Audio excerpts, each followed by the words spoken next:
All right, today we're going on a high-tech ghost hunt. But we're not looking for ghosts. We're hunting for the invisible signals that can bring our wireless world to a grinding halt. Let's get into it. Now, just a quick heads up, this is part 5 of a really deep 10-part series on how to conduct these investigations. We're building on some concepts, but hey, even if you're just jumping in, you'll be able to follow along just fine as we start to piece this puzzle together. You know the feeling, right? We've all been there. You're in the middle of a super important video call, and boom, the connection just dies. It feels random, but I promise you, it's usually not. There's often an invisible culprit at work, and today, we're going to learn how to unmask it. So here's our game plan. We're going to follow a classic detective story. First, we'll meet our villain, the invisible noise itself. Then, we'll see the chaos it can cause. After that, we'll meet the detectives and their cool gadgets, learn how they plan the hunt, and finally, we'll identify the usual suspects. Okay, so first things first, what exactly is this invisible force that we're supposed to be hunting? So radio frequency interference, or RFI for short, is basically electromagnetic pollution. It's any rogue signal that gets in the way of the signals your devices are actually trying to hear. That analogy on the slide is perfect. It's like the static you'd hear on an old AM radio, but instead of messing up a song, it's messing up your data, your calls, your connection to everything. You can't hear it, but your devices sure can feel it. And listen, this isn't just a minor annoyance that makes your YouTube video buffer. The consequences of RFI can be, well, they can be way more serious. Let's look at the real-world impact. Okay, so let's talk numbers, because this is kind of wild. In a clean, healthy network, your packet error rate, that's the amount of data that gets lost in transit, is tiny, maybe 0.1%.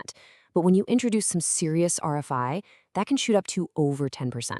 Think about that. 1 out of every 10 pieces of your data just vanishes, forcing your devices to resend it over and over, slowing everything to a crawl. And this slide just lays it out perfectly. On the left, you've got a healthy signal with a good signal-to-noise ratio, and you're getting awesome speeds. But look what happens on the right. Just a little RFI tanks that ratio, and your speed just plummets. I mean, we're talking about a drop of almost 90%. That's the difference between streaming a 4K movie and struggling to even load an email. And this is why this is all so important. This isn't just about slow Wi-Fi in an office. This kind of interference can disrupt the telemetry systems monitoring a patient's vital signs in a hospital. It can cripple the radios that first responders rely on. It can make industrial control systems go haywire. The stakes are incredibly, incredibly high. So, how in the world do you fight an enemy you can't even see? Well, you need special tools that let you see the invisible. Let's open up the RFI Detectives Toolkit. Now, the hero of this whole story, the absolute star of the show, is this device called a spectrum analyzer. It's an amazing piece of tech. It basically takes all that invisible chaos that's flying through the air and turns it into a graph on a screen. For the first time, an engineer can literally see the signals they want and the noise that's trying to drown them out. And it's not just the one tool, of course. A real investigation needs a whole kit. You've got the spectrum analyzer as the brains of the operation, but you also need specialized directional antennas. They're kind of like a sniper scope for radio waves to pinpoint where the noise is coming from. You even have these little near-field probes for getting right up close to a suspect device. This is a very serious, very scientific process. A successful RFI hunt doesn't start with just running around and flipping switches. Nope. Just like any good detective, it all starts with careful planning and research. You gotta case the joint. And the planning really breaks down into 3 clear phases. First, you hit the books, you look at the building blueprints. Second, you interview the witnesses, the people who actually use the systems and have seen the problems firsthand. And third, you have to know the law of the land, which means reviewing the local spectrum regulations. And this quote right here, this is really the heart of the detective work. You start asking those key questions. Does the Wi-Fi only drop out in the afternoon? Does it happen every time that big machine in the basement kicks on? By talking to people and looking at schedules, you start finding these little patterns, these correlations, that point you right towards the culprit. And you also have to understand the building itself. Radio waves don't just pass through everything equally. Materials like reinforced concrete or those new energy-efficient windows can act like shields, blocking signals from getting in or out. So by studying the blueprints, an investigator can actually predict where signals might be weak and, more importantly, where interference might get trapped. All right, the plan is made, the tools are ready. It's time to go on-site and hunt down our culprits. So let's take a look at the usual suspects. So here's our police lineup.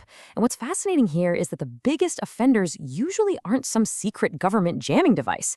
They're everyday things. That microwave oven in the break room, it operates on the exact same frequency band as most Wi-Fi.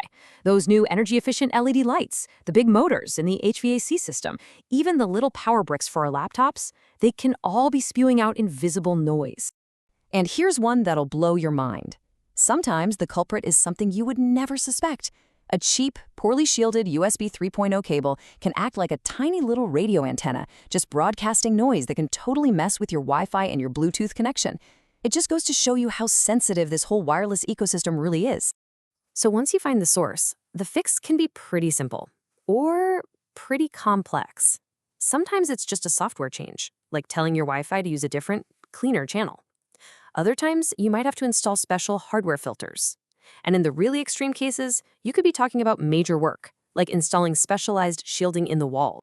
So our entire modern world is built on this invisible foundation of radio signals.